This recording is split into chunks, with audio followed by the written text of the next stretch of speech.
Hello, entomology class. Here we are today. We're going to talk about our lecture for medical entomology. Just be warned, there is some gruesome pictures in here. If you see one you don't want to see, look away. Try not to get sick. Okay, so just a couple of terms really quick as we get going. Epidemiology, of course, the study of distribution, incidence, prevalence of disease. Probably heard this term a couple of hundred times over the last few years as we talked about COVID-19. So hopefully you're familiar with that. Vector, you probably did not hear of COVID-19. Organism that moves a pathogen and causes disease from one individual to another. So one of the big things about medical entomology is you have a lot of insects that act as vectors that spread disease. Reservoir is a habitat or organism to which the pathogen resides. So it's where the pathogen spends most of its time. Often with these things, the reservoir might be a human, it might be a different animal, might be something else. There are some pretty complicated life cycles we're going to talk about. Endemic, always present but in low levels. So a lot of the diseases we'll talk about are endemic. They're there, but they're not super common. Epidemic is occurrence of more cases of a disease in humans than is expected. So sometimes these disease jumps to epidemic proportions, and then a pandemic, of course, is a worldwide outbreak like COVID-19, the 1918 flu, plague. We haven't had a lot of recent pandemics that deal with insects. Although West Nile virus kind of became an epidemic a little bit, kind of came out of nowhere. We've had a few other epidemic-based diseases that are insect-borne. But first, before we're going to get into diseases, we'll talk a little bit about direct injury from insects. So these are vessel feeders and pool feeders, things that like to eat blood. So examples of some of the blood feeders that we have in contact with: bed bugs, mosquitoes. But we'll talk some more about some of these. Pool feeders like the stable fly. These things are going to be more slice you open a little bit and then try and lap up your blood a little bit that way. So it's a little bit more gruesome, but still pretty cool. Blood feeders. So there's a lot of stuff that feeds on blood, and we'll talk about a lot of these. Mosquitoes, of course, you should be very familiar with, feed on blood. Only females feed on blood before they get ready to lay eggs. So that's a good thing to note. Lice, of course. We've talked about lice. We're going to come back to lice a little bit. Bed bugs feed on blood. Used to not have any problem with bed bugs in the United States. Now we're getting a lot more that are coming about. Fleas, of course, are blood feeders. We talked about fleas as we went through the orders, and you will see some disease, pretty serious things through fleas. Tsetse flies, that's how you say that. It's kind of a weird spelled word. Kissing bugs. This is the one we have right here. This is a kissing bug here. It's pretty cool, though it does do some damage, but I'll get into how that works. Vampire moths, nasty little critters, and ticks, which are not insects, they're arachnids, but they are big blood feeders and transmit disease. All right, the only things on here that we don't hear about transmitting a lot of disease are bed bugs and vampire bats, probably. All right, then you also have things that get into your skin, like scabies mites. Again, these are arachnids. They're not insects, but they're also really unpleasant. If you get around a lot of these, they dig in, they cause rashes and kind of gross injuries. You don't want to mess around with scabies mites. They're nasty. Bot flies are really gross things that get under your skin. Believe me, you don't want to mess with one of these. Here's a little video. I'll link it in the lecture, but it's pretty gross. I'll go through the life cycle in a second. they're just kind of nasty critters, and we'll kind of show you why that is. So what they do is they lay eggs either on a housefly, on a tick, or a mosquito, something that's going to be on a person or another animal. They love any kind of warm-blooded host. They're happy to be inside of that. Once they hatch, they burrow under your skin, and they feed on your flesh for a while, and they usually leave a little air hole to breathe. And then once it pupates, it comes out of you, drops to the ground. That'll go to be an adult, and then it will find more flies that it can kind of lay its eggs on and hopefully get into another host. So even humans, rabbits, mice, cows, sheep. There's a lot of pictures of monkeys with these. Here's a mouse. See, it's pretty big for a mouse. It's pretty nasty. The infection of this is called, I'm not sure exactly how to say this, myiasis. But it's just having that living organism inside of you.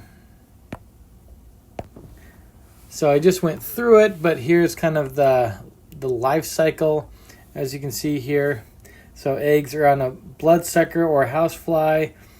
When that lands on you, they get off of the fly and they burrow into you, some part of your body. It's not really specific. They don't care as long as it's a good, wonderful, warm place that they can live. And then over time, they grow, and once they become a pupa, they drop into the soil and they become a botfly. I read a book a long time ago called Tropical Nature, and in that the guy found out he'd been to the tropics. This is most common in Central and South America. He'd gotten a botfly, and one of the ways you can take it out is actually putting meat over the wound, and sometimes they'll crawl out of you and into the meat and then kind of feed into the meat.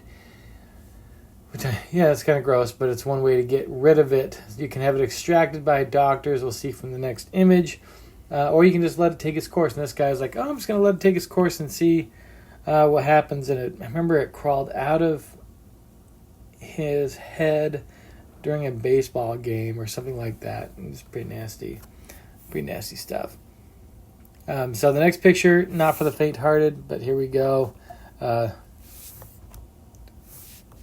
This person had one just under their eye, you can see there, and they had to get extracted by a doctor. So if you've ever wanted a worm pulled out of your eye, go get a botfly. Also, inhaled allergies and other allergies. We're going to cover this in a little more detail when we talk about stings, but that's going to be in the next module. But there are a lot of other problems, like huge numbers of cockroaches. Cockroaches, I'm just going to read this real quick. Those unpleasant and unsightly pests are not just a problem to look at. They produce substances or allergens that aggravate asthma and cause allergic reactions, and people are sensitive to those substances. These allergens produced by roaches are likely concentrated in their fecal matter and fragments of their body parts. These tiny particles become airborne and contaminate the air in your home. They trigger asthma and allergies. Sometimes there's been documented cases of people that are in lower socioeconomic situations where they may have come in contact with lots and lots of cockroaches, having a higher incidence of asthma later in their life. So that is a pretty serious problem. Try not to live places with lots and lots of roaches. Try and clean them out and get rid of them as best you can. Envenomation, we are not going to talk about that right now. I'm going to save that for stings and things like that. So we'll cover that in the next one. And there's some insects that feed on secretions like mucus, sweat, sebum, blood. Sweat flies are one of these that are kind of interesting, or sweat bees, excuse me. If you've ever been to the tropics and you're really hot and sweating, your skin kind of gets covered in sweat. Sometimes there'll be bees kind of come and land on you, lick up that salt and things like that. It's not pleasant, but they typically won't sting you if you don't make them mad. All right? So that kind of takes our direct injury. We're done with that. Now we're on to injury related to disease. The bulk of this lecture is going to be all about diseases and how they How they come about, we kind of talked about some of these things before, but pathogen is a disease-causing organism. Host is the organism affected by the pathogen, and vector is the organism that transmits it. So for a lot of these things you'll see, I've got the pathogen, the vector, and the reservoir sometimes, or the host, which is, we're talking humans, because in medical entomology we're mostly just worried about humans being the host in these cases. But you shouldn't, for these diseases, you should know the vector and the reservoir and the host as we kind of go through it. So here we go. The bubonic plague. Bubonic plague was really serious, especially in the past. It can kind of transform into septicemic plague or pneumonic plague. We'll talk about each one of those. Pretty nasty stuff. So the vector is fleas. There's multiple species of fleas that cause this that vector this disease. They don't cause it; they vector it. The pathogen is a bacterium, and you should probably know this bacterium. A lot of them I won't worry if you know the name or not, but Yersinia pestis is such an important one historically that knowing Yersinia pestis is probably a really good idea. The reservoir in this case is rodents, and I'll talk about what's gone on with that in just a second. So as we look at it, here's a little map of the spread of plague across Europe, and it was also across Asia and other places, but we have a lot of really good documentation from Europe in the early 1300s. So you can see here 1347 to 48, 49, up to 1350. It started here, being brought in. We got Sicily and some of these other islands in the Mediterranean, makes land, and then that was in December. By June, it spread all through here. By December, at the end of that year, it just went in waves. It killed so many people in a very short couple of years.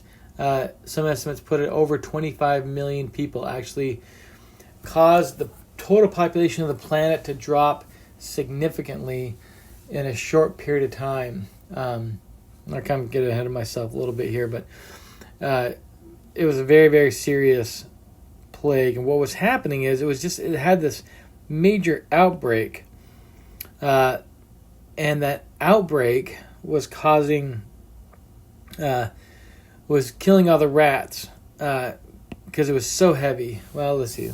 I'm getting ahead of myself again. Here are some just kind of images of the Black Death. They call it the Black Death. There was literally people walking around picking up just with carts that would pick up your dead. I'll come back to the historical things a little bit. Let's cover the three different kinds of the plague. So the bubonic is the most common. It's characterized by bubo. So those are swollen lymph nodes. You can see here on this individual's leg or this girl's neck. Those are swollen lymph nodes. The bacteria and the pathogen accumulates in the lymph node, causes the swelling. It can cause 50 to 60% mortality rate. So kill about half the people that get it. But it's a bacterium. So it's easily treated if caught early with antibiotics. Okay? So that's why we don't have a huge problem with it these days, especially if it's bubonic. Bubonic is slower to incubate and cause problems and usually has some signs. And so bubonic is treated. Now, bubonic can turn into septicemic, and septicemic is caused when the pathogen gets into the blood. So you've heard of like sepsis and things like that.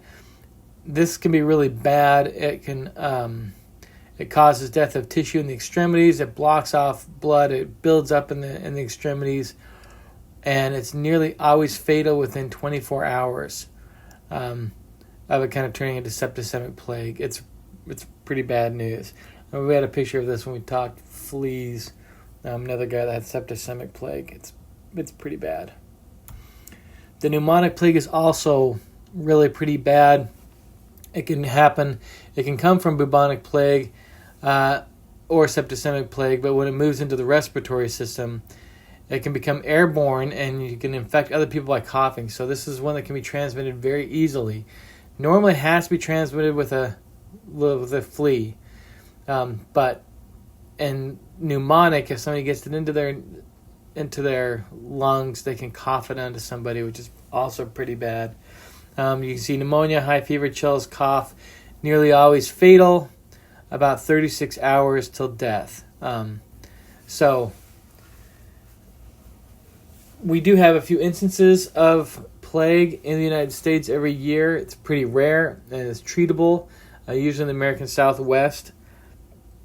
Does it happen? So, keep things clean. Don't make sure there's not a lot of rats around. But we're kind of a secondary host. So the reservoir, like I said, is rats and squirrels, things like that. They hold it, but they harbor the pathogen and they don't get sick. But when you get so many rats in an area and lots of fleas, after a while the fleas kind of saturate the rats, and then they start jumping on to finding another host, and that's when they're in desperation, they'll go on to human host. So that's what was going on in the 1300s. The population was booming. People were living in closer and closer contact. Rats boomed, then fleas boomed, and rats were holding the Yersinia pestis. They get into fleas, and then fleas would give it to people. Fleas, they take it into their mouth, and it multiplies in the flea, and then it gets so big inside their stomach that the flea has to kind of regurgitate and vomit it up. So it happens when the flea bites onto a human, and then they kind of throw up into the human wound, and that's when you get the plague. It's pretty nasty stuff, to be honest. Here's just a couple of images from other places with the plague, and this was kind of the symbol of death that they always used on the left-hand side there with the plague. And one little thing I remember I was reading about, this was a quote from that they ate lunch with their friends and dinner with their ancestors in paradise. People were dying so fast and so commonly. You can see here. So, in 6th century, devastated Eastern Roman Empire, killed about 40% of the population. So that was the first big pandemic. Then 1328 to 1352, China, Europe, Africa, killed more than 235 million people. I guess I had that wrong. I thought it was 25 million. I guess 25 million was in Europe, which is, of course, what we read about, but that does include China, Africa, all across Asia. 235 million people. The most deadly pandemic in the history of their planet. And then 1880 to 1900s, it spread around the world again. Like I said, we still have it here, but it's treated with antibiotics, and so it's not as bad as it was by any long shot. Here's kind of nowadays cases between 2000 and 2009. You can see a few in the United States, about 100, some in Peru, Brazil, a bunch in Africa, China. So it's still out there. We haven't eradicated it, but we're doing a lot better. All right, typhus. Typhus is an important disease. It's luckily not nearly as bad as it used to be. Its vector is the human body lice.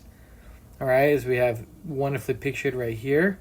Its pathogen is a bacterium. Just know it's a bacterium. You don't need to know it's rickettsia. It's probably helpful to know it's rickettsia. It makes you sound smart if you understand that, but it's up to you whether or not you want to remember rickettsia. I won't be testing you on rickettsia. When lice get this, they die, but they don't die super quickly, so they can get it and they can pass it along. They can go from one person to the next, so they can pass it really, really easily. It's very common. It was common in situations of high crowds.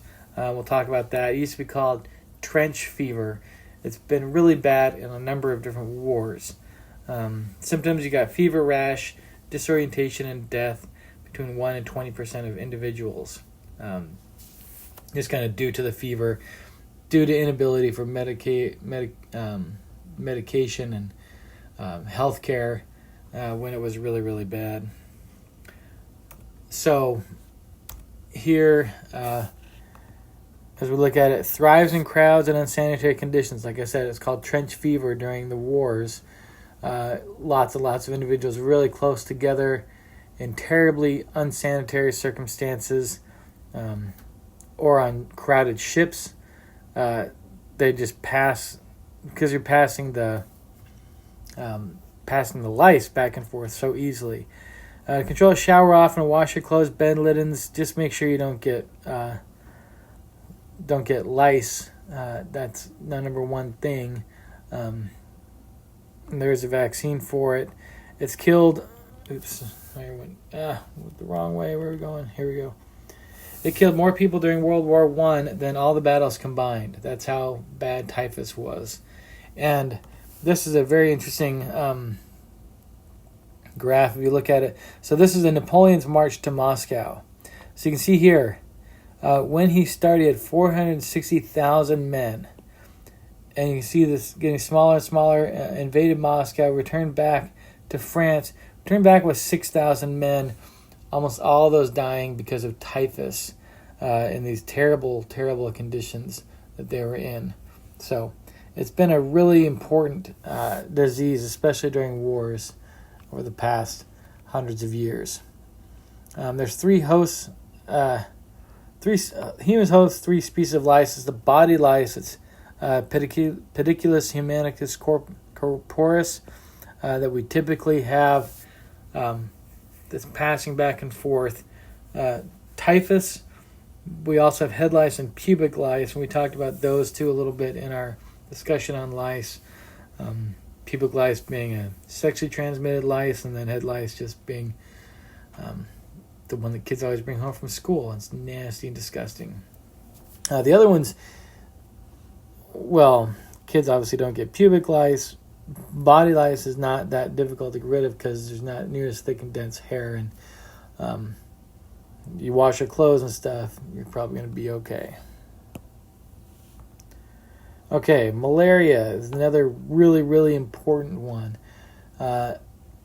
It's probably on the internet somewhere. I don't know if malaria has killed more people than the plague or not, but malaria is still a much, much bigger deal these days than the plague was. It's vectored by an Anopheles mosquito. Its pathogen is a little protist. Protist is a kind of a terrible term. It basically means there's typically single-celled little critters. They're more biologically complex than bacteria. They're usually eukaryotic cells, but we'll use protist a lot. It's a very, very general term. So the malaria life cycle, so it hangs out, we're not going to get into the depth of this thing, but it hangs out and goes through sexual reproduction in the mosquito. And it migrates from the stomach of the mosquito, so that it's picked up from the mosquito through its mouth, and then gets into the gut of the mosquito, where it has male and female gametes, and it kind of goes through a reproductive cycle. Then it gets out of there and travels to the salivary glands of the mosquito. So then when it bites somebody else, it can then go into their skin. From there, it travels into their liver, which is kind of unpleasant to think about. And from there, it can invade red blood cells. And it gets in these reservoirs of red blood cells, and it gets bigger and bigger, and then they rupture all at the same time. And it's this rupture that causes the symptoms of like fever and chill cycles, perspiration, vomiting, headache, the really, really bad really, really bad symptoms of malaria. It's those cycles, and then some of those get back into just under the skin, in the blood, and when the mosquito takes a blood meal, it gets more of it, or the new mosquito comes and it gets more of it. It's a perfect a vector-borne disease like this one does really, really well when it makes you feel really crappy. So it makes you feel really sick. You want to just lay down and lay still, but not kill you rapidly. That's ideal for mosquito vector disease, because you lay down, you hopefully fall asleep, and then more mosquitoes will come and bite you, and then it gets transmitted to the next individual. But if it just kills you right away, that's bad. That doesn't want to do that, because it does better if it gets transferred more, right? So I got the symptoms. It can lead to liver and spleen damage eventually, and that causes death. It's a major cause of death for children under 5 years old. And it's still a major cause of death in the world right now. I think I had the stats when we talk mosquitoes. I don't have that off the top of my head. All right, lymphatic filariasis. This is a pathogen. It's a nematode, which means it's a little worm, a little roundworm. And if you remember, we talked about roundworms at the very beginning of everything. So it's a very little roundworm. You don't need to know the species names of that. The reservoir is in infected humans. It gets passed around by mosquitoes. A bunch of different mosquitoes will pass this one along. It's very, very terrible disease to get. It's also known as elephantiasis. Now, it's called that because of what it does to causes massive swelling in lymph nodes and causes, it causes this right here. I'm only showing one picture. There's hundreds of pictures online if you want to see them and get really grossed out, but these people get a buildup of these filarial nematodes into their lymphatic system and causes that swelling, and as you can see here, it's the leading cause of permanent disability. So it's pretty bad. It's really, really bad. You don't want to get this for sure. Now, people often call it elephantitis. Elephantitis would actually mean inflammation of your elephant. When you say titus, that's an inflammation. So it's not that. So don't say that. When you're talking to somebody and they say elephantitis, saying, oh, you mean elephantiasis, that kind of means a disease that makes your limbs look like an elephant limb. That's what we have kind of going on here. It's a lot like these other cycles. A mosquito takes a blood meal, gets the little, they call microfilaria, which are little tiny, they're not the eggs, but they're just shortly after the eggs stage. It grows into a larvae and then gets bigger and bigger. And once it's bigger, then it goes into lymph nodes and lymphatic system and just starts mass producing in there. It's not pleasant. Here you can see it's endemic in 72 countries in tropical and subtropical regions. Right? 120 million infected people and 40 million people are disabled every year. The slave trade brought the disease to the Americas in the early 1800s. So it's a bad disease, originated in Africa and across Asia, and it's pretty bad. All right, dengue fever. Dengue fever is a viral fever. It's pretty bad. They call it broken bone fever because of the amount of just excruciating joint and bone pain that you experience with dengue fever. You get a severe headache, pain in the eyes, rash. You get some mild bleeding. You get really, really high fever with that. I have the unique experience. I did not get it, but I lived in a house with two guys that got it while we were there. They were both hospitalized for about a week. And the kicker with dengue fever is that if you get it once, you have a pretty long period of time where you can't get it again. But if you get it again, it can be really, really bad, and it can cause excessive internal bleeding, and it can cause death a second time you get it. So you got to be pretty careful if you got it one time where you're going to travel after that. You can see the vector there is mosquitoes again. Sorry, I didn't write that down, but Aedes aegypti and Aedes albopictus are mosquitoes. So just remember, it's mosquito vector disease. Its reservoir is humans, sometimes monkeys. It's viral. Right now, we don't have any antiviral medications that can treat it, and it's pretty bad. It's in at least 100 countries. A few different U.S. outbreaks in Hawaii, Texas, and Florida. Causes about 25,000 deaths annually. So it's a pretty important and unfortunate disease you do not want to get. And I'm skipping a lot. Just West Nile, Zika, a bunch of others we're not going to even get to. But there's a few others we'll cover fairly quickly. Onchocerciasis. This is called African river blindness. Its vector is a black fly, and its pathogen is a nematode. And you can actually see it in here. Onchocerciasis is pretty bad news. It's called African river blindness because it's typically, it's transmitted by black flies. And black flies typically live in fairly fast-flowing streams.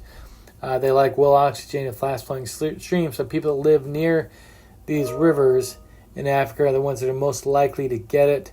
When you get a heavy infection, usually you get one of three things. You usually get a skin rash, you get eye disease, or you get nodules under your skin. So that's why it's called river blindness. It can causes blindness in quite a few people. I think in 2017 they said there was about 21 million people infected worldwide. About 1 million of them had some vision loss. So it's still a pretty important disease. I'm not going to worry so much about the life cycle of this one. It's just like a ton of these others, except for these nematodes.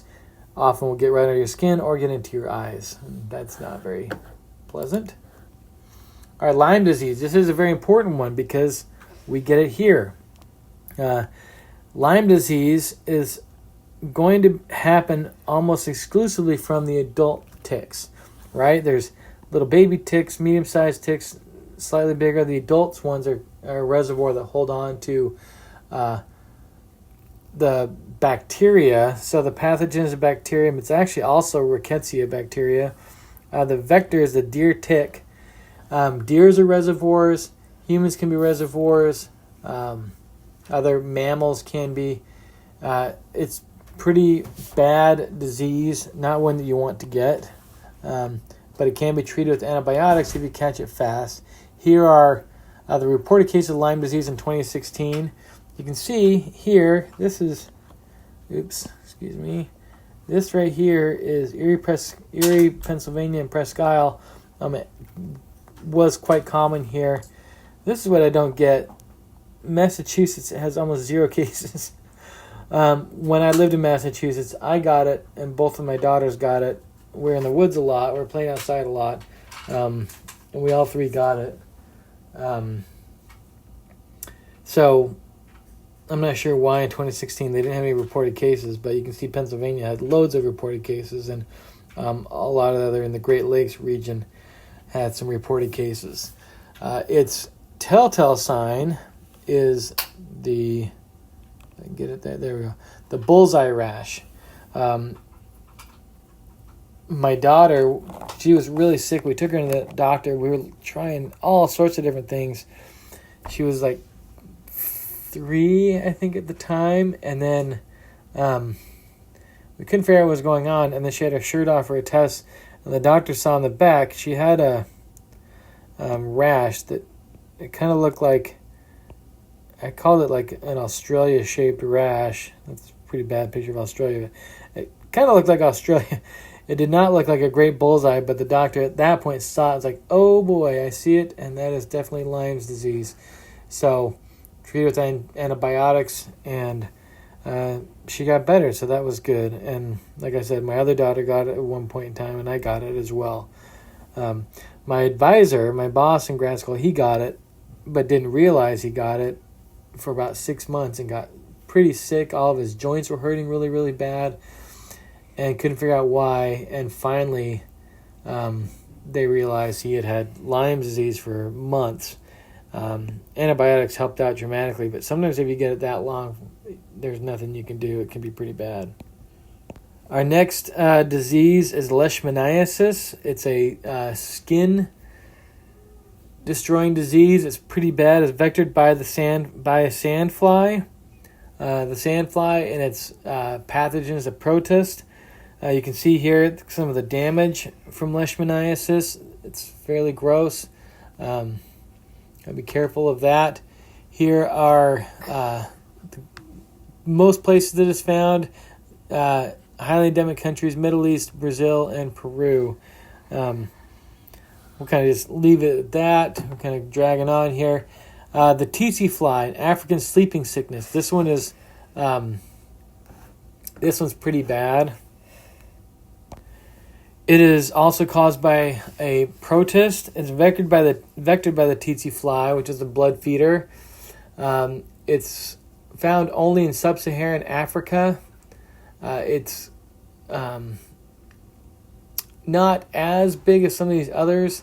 There's a lot of effort lately to control it, but it causes people to fall into a coma and sometimes fall asleep and never wake up. It's curable with medication, but it's fatal if it's left untreated. Here you can see where are we? You can see there's kind of two major phases of it, East and West Africa. It's also called trypanosomiasis because it's a trypanosome that causes it, and it's again a little protist that does that one. All right, and then our last disease we'll talk about is Chagas disease. This is a pretty important one down in South America. Let's see, I'll show you a little bit in Central America. Here's a map of where it's quite common, typically in slightly drier habitats.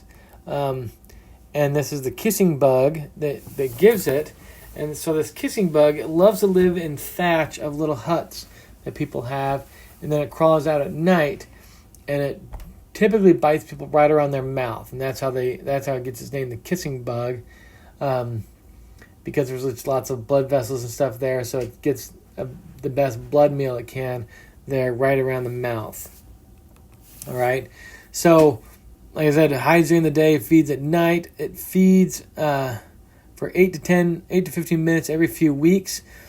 So then what happens is, as it's feeding, the insect will defecate close to the feeding site, and the frass, the excrement, contains the parasite. And the parasite gets contact with the wounds. Those, like lots of other wounds from insects, it causes some itching, and then people will rub it right into their sores, and then they get Chagas disease. Chagas disease is pretty bad, definitely not something you want to have. So Chagas is not endemic to the United States, but it can get here from time to time. It's much more, and like I said, Central and South America. It affects about 8 million people a year, so mostly in rural, lower socioeconomic places, because again, like living in thatched huts and places where the things will come out at night and attack them. It can cause fever, fatigue, body aches, headache, rash, loss of appetite, diarrhea, vomiting, a whole bunch of wonderful problems. If it gets into a chronic phase, it can give heart problems and other issues like that if it's left untreated. So it's a fairly important disease. All right, we're going to wrap it up actually right there. I hope you enjoyed it, and have fun studying.